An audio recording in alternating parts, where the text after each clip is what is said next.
BBA, BCA, BCom computer కోర్సులో 100% placement లభించే ఏకైక డిగ్రీ కాలేజ్ కూకట్పల్లిలోని i3 డిగ్రీ కాలేజ్ 8367215215. నమస్తే రమగారు. నమస్తే జయ. రమగారు, జానపద గాథ ఏదైనా చెప్పండి అండి. మనం బోల్డ్ అని చెప్పుకుంటున్నాం కదా, మామూలుగా కాదు అసలు. అడప చిరంజీవి గారిది కపాల దుర్గం. ఈ పుస్తకాల్ని క్లాసిక్ బుక్స్ వాళ్ళు ప్రింట్ చేశారు, పబ్లిషర్స్ వాళ్ళు, విజయవాడ పబ్లిషర్స్. మీకు ఫ్లిప్కార్ట్లో ఈ పుస్తకాలు దొరుకుతాయి. నేను బ్రీఫ్గా కథ చెప్తాను. పుస్తకం చదివితే ఇంకా ఎక్కువ ఇంట్రెస్టింగ్గా ఉంటుంది. Each and every dialogues, situation ఒకదాని తర్వాత ఒకటి చక్కగా సీక్వెన్స్ వైజ్గా బాగా అర్థమవుతుంది. మంచి చదవటానికి చక్కటి భాష, సులువైన మార్గంలో కథ అర్థమవుతుంది. నేను బ్రీఫ్గా ప్రజెంట్ చేస్తాను. అవసరం ఉన్నవాళ్ళు, పుస్తకం చదువుదామని భావించేవాళ్ళు, కొంచెం పుస్తక పఠనాసక్తి ఉన్నవాళ్ళు ఈ పుస్తకాలను తెప్పించుకుని చదవండి. అడప చిరంజీవి గారి కపాల దుర్గం. ఈ బుక్లో 5 కథలు ఉన్నాయి. పూర్వం అంటే ఇది మరీ పూర్వంగా చెప్పట్లేదు వీళ్ళు, ఒక మాదిరి పూర్వం అనుకో. కుంతల రాజ్యం మాళవ దేశంలో రాజకుమార్తెల్ని, ఆడపిల్లల్ని ఎత్తుకుపోతున్నారట. ఎవరో అమ్మాయిలు మాయమైపోతున్నారు. రాజుగారు ఇంతకుముందు అర్ధరాజ్యం ఇస్తానని ప్రకటన చేశాడు. ఈ కన్యకామండలు మాయమైపోతున్న అమ్మాయిల్ని ఎవరైనా వెనక్కి తీసుకొస్తే ఆ రహస్యం కనిపెట్టిన వాడికి అర్ధరాజ్యం ఇస్తామని. ఏం లేదు.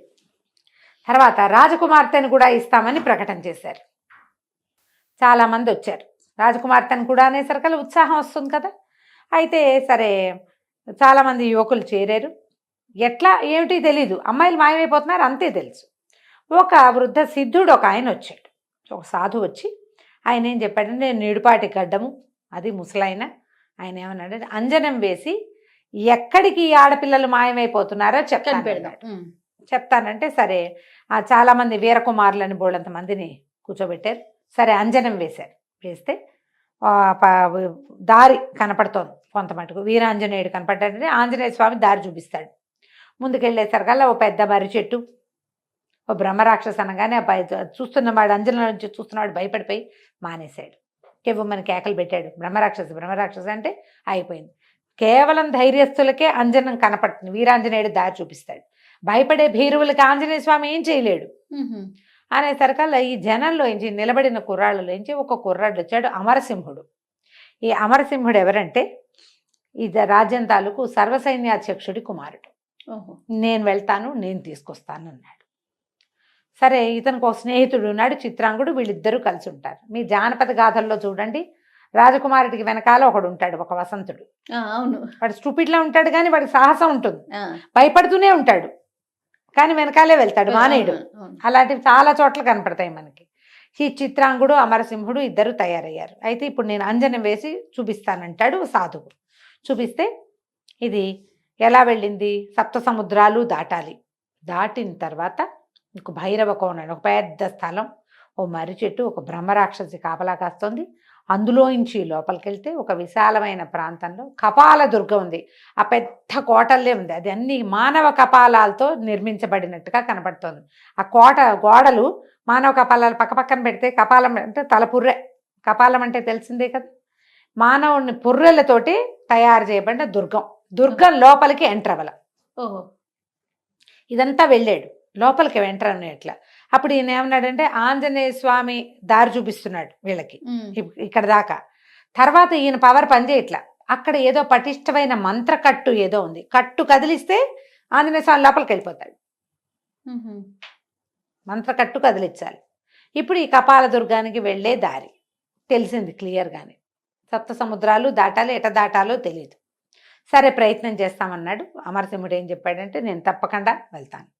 ఒకవేళ అమ్మాయిల్ని రక్షించకుండా తిరిగి వస్తే శిరచ్ఛేదమే, అంతే. ఎవరు రాలా ఇప్పటిదాకా వెనక్కి, కానీ శిరచ్ఛేదం చేస్తా ఉన్నారు. దానికి కూడా రెడీ అయ్యాడు. తల్లి కొంచెం భయపడింది, ఇవన్నీ ఎందుకురా ఈ రాక్షసులు, పిశాచాలు, అరణ్యాలు మనకి అంటే. అలాగా ఇంతమంది ఆడపిల్లలు మాయమైపోతున్నారు, ఏదో ఒకటి చెయ్యాలి, సాహసికుడైన వాడు చేయవలసిందేనని ఈ అమరసింహుడు, చిత్రాంగుడు చెరో తెల్లగుర్రం నల్లగుర్రం వేసుకుని బయలుదేరారు. దారిలో వెళ్తున్నారు, అటువైపుకు వెళ్ళటానికి వెళ్తూ ఉంటే సరే, ఒక చెట్టు దగ్గర విశ్రాంతికి ఆగారు. ఏదో తెచ్చుకున్న పదార్థాలు తిన్నారు. తింటే వీళ్ళకి మెలకు వచ్చి, కాసేపు పడుకుని లేచేసరికల్లా మెలకు వచ్చేసరికల్లా ఒక బ్రహ్మాండమైన గండభేరుండం. వీళ్ళు సముద్రం దాకా వెళ్ళారు. సముద్రం దాటడం ఎట్లాగో వాళ్ళకి తెలియటల్లా. ఇది సముద్ర తీరంలో ఉన్న ఒక అడవి. ఒక గండభేరుండం, ఒక రాక్షసి మొసలి లాంటిది, ఏమంటారు మన డైనోసార్ లాంటిది, దానికి 2 కొమ్ములు కూడా ఉన్నాయి. అది దీన్ని యుద్ధం చేస్తున్నాయి. గండభేరుండ పక్షి అంటే గండభేరుండం అనేది మనకి విడిగా ఎక్కడ కనపడుతుందో మనకు తెలియదు, కథల్లో మాత్రం బాగా కనిపిస్తుంది. చాలా పెద్దది, అది మానవ భాష మాట్లాడగలదు, ఎంత ఎత్తైనా ఎంత దూరమైనా ఎక్కడికైనా తీసుకెళ్ళగలదు. ఓ పక్కన చెట్టు మీద గండభేరుండం పిల్లలు ఉన్నాయి, అవి కెయ్యో మొర్రో అని అరుస్తున్నాయి. ఈ గండభేరుండం వీర లెవెల్లో యుద్ధం చేస్తుంది. అయితే చూస్తుంటే ఇతనికి ఏమనిపించింది, అమరసింహుడికి, గండభేరుండం పక్కనే న్యాయం ఉంది. ఆ రాకాసి బల్లి బహుశా ఈ పిల్లల్ని తినడానికో ఏదో వస్తుంది, అందుకే పిల్లలు అరుస్తున్నాయి అని చెప్పి సహాయం చేద్దామని గండభేరుండం గుడ్లు తేలేసే టైంకి వీళ్ళిద్దరూ ఎంటర్ అయిపోయారు. ఎట్లా కొట్టినా దాని నోట్లోంచి మంటలు వస్తున్నాయి, ఒంట్లోకి కత్తి దిగదు. నానా తంటాలు పడి కొమ్ములు విరిచేసేసారు కల్లా అది కాస్త చచ్చిపోయింది. వీళ్ళు ఏం చేశారు, కాస్త నీళ్లు తెచ్చి గండభేరుండం మొహం మీద పోసి గండభేరుండాన్ని సేద తీర్చారు. తీర్స్తే ఆమె సంతోషించింది గండభేరుండం. దీంతో చాలా బాధలు పడతాం, ఇప్పటికి ఎంతమందో ఎన్ని పిల్లలను తినేసింది, మళ్ళీ పిల్లలు పెరిగే సమయానికి వచ్చింది, మీరు చాలా మంచివాళ్ళు, నాకు సహాయం చేశారు, మీకు ఏం కావాలో చెప్పండి చేస్తానని మానవ భాషలో మాట్లాడేసరికి సరే గండభేరుండాన్ని ఏమడిగారు, 7 సముద్రాలు దాటించాలి. 7 సముద్రాలు అంటే 7 సముద్రాలు కదా, అవి ఒకచోటే ఎందుకుంటాయి, కథ అంతే దాటించాలి, సముద్రాన్ని దాటించమని అడిగారు. అడిగితే గండభేరుండం సరే పిల్లలకి ఏదో తిండి పెట్టి ఇది కొంచెం కోలుకున్నాక వీళ్ళని ఎక్కించుకుని సముద్రాలు దాటుతుంటే ముందు 2 సముద్రాలు దాటేసింది, 7 ఉన్నాయి లైన్గా. అవి 3వ సముద్రం దాటుతుంటే కింద ఒక రాజ్యం కనపడింది, పిట్ట పొరుగు లేదు, ఊరంతా బాగుంది, అంత కోటలు, ఇళ్ళు, వాకిళ్ళు, తొట్లు, తోటలు, దారులు క్లియర్గా కనపడతాయి, చుట్టూతా పంటలు, కానీ పిట్ట పొరుగు మనుషులే లేరు. ఏమిటి ఇట్లా ఖాళీగా ఎందుకుందంటే ఏమనుకున్నాడు వీడంటాడు, చిత్రాంగుడు ఏమైనా భూతప్రేత పిశాచాల నివాసం ఉంటున్నాయేమో ఇందులో, అంటే ఇది వైశాలి రాజ్యం, మామూలుగా అయితే జనం ఉండాలి, ఎందుకు లేరో చూద్దామంటే ఇతను ఏమన్నాడు, అదేమిటో చూద్దాం ఈ వింత, మమ్మల్ని దింపమన్నాడు. దింపమనేసరికి వీళ్ళు దిగి వచ్చేసరికి ఒక గ్రామస్తుడు ఆ ఊళ్ళో కనపడ్డాడు. ఒకడు, ఏమిటి నాయన ఈ టైంలో తిరుగుతున్నారు, మీరు ఎవరు ఏమిటంటే మేము దారే పోతూ వచ్చాం, ఎందుకు ఈ ఊరు ఖాళీగా ఉందంటే ఒక వింత మృగం సంచరిస్తోంది ఆ ఊర్లో సాయంత్రం అయ్యేసరికల్లా మా ఎవడికి మూడుతుందో తెలియదు, రోడ్డు మీద ఉంటే అందరికీ మూడుతుంది, అందుకని మేము అందరం ఎవరిళ్లలో వాళ్ళు దాక్కుంటాం, పిట్ట పురుగు రాదు బయటికి, మీరు కూడా రండి అని లోపల తీసుకుపోయారు. ఒక రాత్రి అయ్యేసరికల్లా ఒక విచిత్రమైన మృగం, 3 తలలు అవి ఉన్నాయి దానికి, అది తిరగటం మొదలుపెట్టి, దీనికి కూడా కొమ్ములు ఉన్నాయి. సరే వీళ్ళు ఏం చేశారు, దీని సంగతి ఏంటో చూడాలి, సాహసం అంటే అక్కడేదో పని చేస్తాం కాదు, ఎప్పుడు సాహసంగానే ఉండాలి, నిరంతరం సాహసంగానే ఉండాలి. వీళ్ళు కాస్త ఆ మృగంతో యుద్ధానికి దిగారు. దిగితే చిత్రాంగుడు మంచి జోరుగా ఉన్నాడు, భయం, అమ్మో నాకు భయం, అమ్మో నాకు భయం, బాబోయ్ నన్ను వదిలేసి వెళ్తావా అంటూ ఉంటాడు, కానీ యుద్ధానికి దిగుతూ ఉంటాడు. సరే ఇద్దరు కలిసి ఆ మృగానికి కళ్ళు పొడిచేసి కొమ్ములు విరిచేశారు. ఆ మృగం పడిపోయి పెద్ద బూడిద కుప్పయి అందులోంచి ఒక అద్భుతమైన సుందరీమణి ఒక ఆవిడ లేచి నేను గంధర్వకాంతని, నాకు శాపం ఉంది, అందుకని నేను ఇలా అయ్యాను, మానవుల చేతిలో మరణం ఉందని మనుషుల మధ్యలో తిరుగుతాను, వాళ్ళని చంపేది లేదు, నేనే వాళ్ళని చంపేయటం అవుతుంది అని చెప్పి ఏం చేసింది, ఒక అద్భుతమైన ఉంగరం ఒకటి తన చేతిలో పెట్టింది ఈ అమరసింహుడికి. ఈ ఉంగరం ఎవరు పెట్టుకుంటే వాళ్ళు మాయమైపోతారు, పక్క వాళ్ళకి కనపడరు. ఎలాంటి మాయమంత్రాలు ఈ ఉంగరం మీద పనిచేయవు, ఎంత మాయావి పంజరం ఉన్నా సరే అందులోకి వెళ్ళిపోగలుగుతారు అని చెప్పి ఉంగరం చేతిలో పెట్టింది. సరే మళ్ళీ గండభేరుండం వచ్చింది, వీళ్ళు ఈ ఊళ్ళో ఉన్న వాళ్ళంతా చాలా మెచ్చుకున్నారు. మళ్ళా వీళ్ళు ఎక్కి మన గండభేరుండం మీద ఎక్కేసి బయలుదేరి వెళ్ళి కపాలదుర్గం దాకా వెళ్ళిపోయారు. ఆ కపాలదుర్గానికి యువతలో ఒక మర్రి చెట్టు, అక్కడికి చేరారు వీళ్ళు. అయితే ఏమైంది, కపాలదుర్గంలో వ్యవహారం చెప్తారు. జటాలకుడు అనే ఒక మహామాంత్రికుడు అమ్మ 1000 మంది కన్యలని బలి ఇవ్వడానికి తీసుకొచ్చాడు అక్కడికి. ఆయనకు ఒక శిష్యుడు కూడా ఉన్నాడు, శరభుడో ఏదో వాడ పేరు. వాడు ఏమంటాడు, సరే బలికి ఏర్పాట్లు చేద్దాం, అమ్మాయిలందరినీ స్నానాలు చేయించి తీసుకొస్తే అమ్మవారు పలికింది. వాడికి 2-3 రకరకాల శక్తులు ఉన్నాయి, సలహాలు చెప్పేవి. అవి మీరు కనుక మాయల ఫకీరు ఆ సినిమాలు చూస్తే, బాలనాగమ్మ అలా తర్వాత పాతాళ భైరవి అవి చూస్తే బోళ్ళని పక్కన వీడికి సహాయం చేసే శక్తులు కనపడతాయి. ఏ ప్రశ్న అడిగినా సమాధానం చెప్పేది, ఎవరిని చూపించమన్నా చూపించేది, అలాంటివి ఉంటాయి. కరాళ కామిని, భూతాల శంఖిని ఇలాంటి పేర్లు ఉన్నవి. అయితే ఏమైంది, ఈ అమ్మవారు పలికింది ఇతనికి, 1001 స్త్రీలని బలిస్తేనే, కన్యల్ని బలిస్తేనే నీ కోరిక తీరుతుంది. 1000 మందే అయ్యారు అమ్మాయిలు, ఇంకొక అమ్మాయి కావాలి.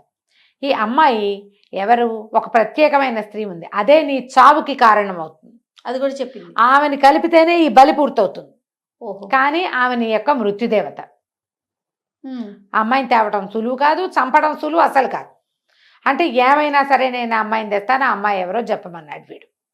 ఆ ప్రత్యేకమైన అమ్మాయి ఎవరు, విరూపాక్ష దేశానికి పరిపాలిస్తున్న జయసేనుడు కుమార్తె సునందవల్లి ఆ అమ్మాయి పేరు. ఆ అమ్మాయి 25 సంవత్సరాలకు ఒకసారి వచ్చే ప్రత్యేక పున్నమి నాడు పుట్టింది. మహాద్భుత సౌందర్యవతి. ఆ అమ్మాయిని తీసుకురా, దాన్ని కూడా బలివ్వాలి ఈ 1000 మందితో. లేదా నీ వల్ల కాదంటే ఈ అమ్మాయిని పంపించేసేయి ఎవరిళ్ళకి వాళ్ళని. ఈ ప్రయత్నం విరమించుకో. వీరు నేను చచ్చినా విరమించుకోను, ఏమైనా సరే ఆ అమ్మాయిని తీసుకొస్తానన్నాడు. పట్టుకొచ్చారు కూడా. తర్వాత ఇంతలో ఏమైంది, మళ్ళీ పౌర్ణమి రావాలి. ఇప్పుడు అమ్మాయి తీసుకురొచ్చి మళ్ళీ పౌర్ణమి రావాలి. ఆ పౌర్ణమి వస్తే కానీ ఇలా బలుడు అవి చేయకూడదు, అమావాస్య నాడు ఇవటాలు అవి చేయకూడదు. పౌర్ణమి రావాలంటే ఈ పౌర్ణమి పోయింది, మళ్ళీ పౌర్ణమికి నేలా పడుతుందిగా. సరే, ఇంతలో సరే ఇక్కడ ఇది జరుగుతుంది. వీళ్ళ సునందవల్లిని తెచ్చుకునేందుకు ప్రయత్నానికి మొదలు పెట్టుకున్నాడు ఈ జటాలకుడు. మన అమరసేనుడు, తర్వాత ఏమో మన అమరసింహుడును చిత్రాంగుడు ఇద్దరు, వీళ్ళు ఒక మర్రి చెట్టు దాని దగ్గరే ఉన్న ఈ కపాల దుర్గానికి చేరారు. కపాల దుర్గం లోపలికి వెళ్ళటానికి వీళ్ళకి కుదరదు, కానీ వీళ్ళ దగ్గరున్న ఉంగరంతో ఎక్కడికైనా వెళ్ళిపోవచ్చు. చూస్తే అక్కడున్న పెద్ద వటవృక్షం కనపడింది, పెద్ద మర్రి చెట్టు. అయితే ఈ మర్రి చెట్టు లోపల ఏముందో చూస్తే దానికి ఒక తొర్ర ఉంది. తొర్రలో కాలు పెడితే కాలు అందటల్లా. ఏమవుతుందో చూడాలి, వెళ్ళిపోవాలి అంతే. ఇంకా ఆ మర్రి చెట్టు లోపలికి వెళ్తేనే కపాల దుర్గంలోకి వెళ్లేందుకు అవకాశం లభిస్తుంది. వీళ్ళు చూసిన అంజనంలో అది కనపడింది. ఆ వటవృక్షం ఒక మర్రి చెట్టు దగ్గరికి చేరారు కదా, దానికి ఒక తొర్ర కూడా కనపడుతుంది. ఈ మర్రి చెట్టు దగ్గర ఒక బ్రహ్మాండమైన బ్రహ్మరాక్షసి నుంచునుంది. ఈ రాక్షసి బొమ్మని ఇతను ముందే చూశాడు. అందులో రాక్షసిని చూసే భయపడి ఒక యువకుడు మానేశాడు చూడటం అంజనం. కానీ ఇతను ఏం చేశాడు, ఇక రాక్షసి మీద యుద్ధానికి దిగాడు. ఆ కత్తితో ఏం చేస్తున్నా సరే అది చావటల్లా. అయితే దానికి కూడా 2 కొమ్ములు ఉన్నాయి. ఆ కొమ్ములు విరిచేశారు కల్లా రాక్షసిగా చచ్చిపోయింది. యుద్ధం బాగా జరిగింది. ఇద్దరు ఏం చేశారు, ఆ వటవృక్షం మర్రి చెట్టు లోపలికి వెళ్ళటానికి ప్రయత్నం చేశారు. వెళ్తే కాలు పెడితే కాలు అందటలా. మామూలుగా తొర్రాలంటే ఎంత ఉంటాయి, ఇంత ఉంటాయి. ఏమైనా సరే మనం లోపలికి వెళ్ళవలసిందే. సరే, అమరసింహుడు ఏం చేశాడు, నేను వెళ్ళిపోతాను, నా వెనకాల చిత్రాంగుడు అన్నాడు, వద్దు వద్దు వెనక్కి వెళ్ళిపోతా, నాకు భయం వేస్తుందండి. భయం వేసిన గీవేసిన ఇంత మటుకు వచ్చాక చేయాల్సింది. ఈ లోపల కాళ్ళు పెడితే ఇక అగాధం ఢామని పడిపోయాడు లోపలికి. కేక వినపడింది. అమ్మో, ఏదో ఒకటి మనం పడుతుంటే కెవ్వుమంటాం కదా, అమ్మోరేమో అనకపోయినా ఏదో కెవ్వుమంటాం అదురుకి. సహజంగా అసంకల్పిత ప్రతీకార చర్య అది వచ్చేస్తుంది. చిత్రాంగుడు కూడా దూకేశాడు అతను వెనకాల, ఈ అమరసింహుడు వెనకాల. ఇద్దరు కలిసి ఎక్కడో పడిపోతే, ఎంత పెద్ద తోట ఉందో కింద, అడవి, అది తోట అనకూడదు దాన్ని. బోలెడని జంతువులు ఉన్నాయి, కుందేళ్లకి కూడా కొమ్ములు ఉన్నాయి, కుందేళ్ళు ఉన్నాయి, తోడేళ్ళు ఉన్నాయి, ఏమిటేమిటో ఒక్కొక్కటి విచిత్రమైన మృగాలు. ఒకదాని మొహం ఇంకో దాని శరీరంలాగా కూడా కనపడుతుంది. బోలెడని మొక్కలు, రకరకాల ఔషధులు, జలపాతాలు, నీరు. వీళ్ళు అలా ఇలా దాక్కుంటూ దాక్కుంటూ దాక్కుంటూ ఒకదాని వెనకాల వెళ్తున్నారు. పక్కకి ఓపెన్గా వెళ్ళటల్లా, దాక్కుంటూనే వెళ్తున్నారు. ఇంతలో ఎవరో వస్తున్న సందడి వినపడింది. వీళ్ళకి ఏం కనపడింది, మన జటాలకుడు మళ్ళీ వచ్చే నెల హోమం చేయడానికి ఏర్పాట్లు చేయమని చెప్పాడు. ఆ అమ్మాయిని తీసుకొస్తామని. ఈ హోమం ఏర్పాట్ల కోసం ఆ శరభకుడు అనేటువంటి ఆయన తాలూకు అసిస్టెంటు 4 మానవ కంకాళాలు వాటిని వేసుకుని వస్తున్నాడు. అవి ఏమిటంటే అస్థిపంజరాలు, సామాన్లు మోసుకొస్తాయన్నమాట. 4 అస్థిపంజరాలు, శరభుడు. వాళ్ళు ఏవో పువ్వులు గివ్వులు అవి ఇవి సేకరించారు. సేకరిస్తే అప్పుడు చూసుకున్నాడు చిత్రాంగుడు, ఏడి మన అమరసింహుడు లేడు, వాడు మాయమైపోయాడు. భయం వేసేసింది అమరసింహుడు. ఏంటంటే పక్కపక్కన నీ పక్కనే ఉన్నాను, ఉంగరం పెట్టుకుంటే కనపడం కదా, నువ్వు ఒక పని చేయి, ఈ ఉంగరం నువ్వు పెట్టుకో, నాకంటే నీకు ఎక్కువ అవసరం. ఈ కంకాళాలు ఎక్కడికి వెళ్తున్నాయో దాని వెనకాల పడి వెళ్ళిపో నువ్వు, నేను ఈ శరభుడి వెనకాల వస్తానని చెప్పి ఈ చిత్రాంగుడికి ఉంగరం పెట్టి ఆ కంకాళాల వెనకాల పంపించేసాడు. వెళ్ళిపోయారు. అవి 4 ఏవో అవి ఇవి పువ్వులు గివ్వులు, గడ్డి గాదం, కొన్ని దర్భలు యజ్ఞానికి కావాల్సిన సామాన్లు మోసుకుని నడుచుకుంటూ పోతున్నాయి. వాటి వెనకాల పడి చిత్రాంగుడు వెళ్తే అతనికి తెలిసింది తను కపాల దుర్గంలోకి ప్రవేశిస్తున్నాడు. తెల్లగా మెరుస్తోంది అది, అన్ని కపాలాలు. కానీ అక్కడ ఏ మంత్రశక్తి అతన్ని అడ్డుకోలే ఈ ఉంగరం వల్ల. ఓహో. లోపలికి వెళ్ళిపోయాడు. వాళ్ళ వెనకాల పడి ఇతను కూడా లోపలికి వెళ్ళిపోయాడు. వెళ్ళిపోతే ఏమైంది, ఈ అమరసింహుడు చూస్తే శరభుడు ఏవో ప్రత్యేకమైన మొక్కలు కొన్ని పీకుతున్నాడు. నీలం రంగు కాడలు, ఆకుపచ్చ రంగు పువ్వులు, ఊదా రంగు కాడలు, ఆకుపచ్చ పువ్వులు అలా ఉన్నాయి ప్రత్యేకంగా. అవేవో హోమాలకు ఉపయోగపడేవి. అవన్నీ కోసుకుంటే ఇతను చెట్లు చాటు చేసుకుంటూ శరభుడు వెనకాలే కపాల దుర్గంలోకి ప్రవేశించాడు. కానీ చిత్రాంగుడిని లోపలికి పోనిచ్చింది అది అతను చేతుకున్న ఉంగరం వల్ల. ఎప్పుడైతే ఈ అమరసింహుడు గుమ్మల్లో అడుగుపెట్టాడో అక్కడి నుంచి పెద్ద పెద్దగా కేకలు వచ్చేసినాయి, మంటలు, రకరకాల మంత్రశక్తులు ప్రత్యక్షమైపోయినాయి. అక్కడ ఎవడో మానవుడు ప్రవేశిస్తున్నాడని అరిచి కేకలు పెట్టి ఈ అమరసింహుడిని కాస్త పట్టుకుని పెడరక్కలు విడిచి కట్టేసాయి, తీసుకుపోయి. అన్ని కపాలాలు కంకళాలే, లోపలంతా కూడా అస్థిపంజరాలే తిరుగుతున్నాయి. 4 అస్థిపంజరాలు వచ్చి ఇతన్ని కట్టేసి ఈడ్చుకుపోయారు లోపలికి. ఓ. కానీ చిత్రాంగుడికి తెలుస్తోంది తన్నెవరు చుట్టలేదు, ఏమీ చేయట్లేదని. ఈ కపాల దుర్గం లోపలికి ప్రవేశించిన అమరసింహుడు, చిత్రాంగుడు ఏం చేస్తారో మనం వచ్చే భాగంలో తెలుసుకుందాం. తప్పకుండా రమ్మగారు, భలే ఇంట్రెస్టింగ్గా ఉందండి. అవును. నమస్తే. నమస్తే జయ.